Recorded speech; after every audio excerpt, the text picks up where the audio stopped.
দশমীর দিনে একটা মহা উপায় বলছি। সেই মহা উপায়টার জন্য যে জিনিসগুলো লাগবে সেটা হচ্ছে 11টা পান পাতা, 11টা লবঙ্গ, 11টা সুপারি, আর সব থেকে ইম্পর্টেন্ট হচ্ছে 11টা নীল অপরাজিতা ফুল।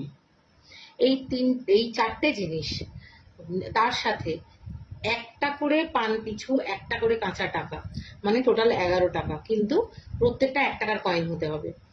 এই 5টা জিনিস নিয়ে দশমীর দিন মাকে দাও এবং বলো যে মা, আমার জীবনের সমস্ত অন্ধকার তুমি তোমার সাথে নিয়ে যাও, আর তোমার আলো আমাকে দিয়ে যাও। সিঁদুর খেলতে যাও না যাও, আর এটা সবসময় মেয়েদের জন্যই সব টোটকা নয়, কিন্তু ছেলে মেয়ে সবাই করতে পারে। তো আপনি যদি পুরুষ হন আর আমার ভিডিওটা দেখছেন, আপনিও এটা করতে পারেন অবশ্যই। আর চেষ্টা করবেন যদি সম্ভব হয়, দশমীর দিন মায়ের ঘটের যে সিঁদুর, সেটা পারলে নিজের মাথায় একটু লাগিয়ে নেবেন। এটা ভীষণ শুভ ফল দেয় আপনার জীবনের জন্য। তো 5টা জিনিস আশা করছি মনে থাকবে।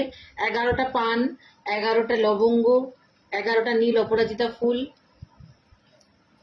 11টা কাঁচা টাকা, এই সবটা নিয়ে মায়ের পায়ে অর্পণ করুন। অবশ্যই আপনি জীবনে সুখে, শান্তিতে, সমৃদ্ধিতে ভরে উঠবে। দুর্গাপূজায় সবাই আনন্দ করুন। আর ভিডিওটা ভালো লাগলে সবাই কমেন্টে লিখুন শুভ শারদিয়া।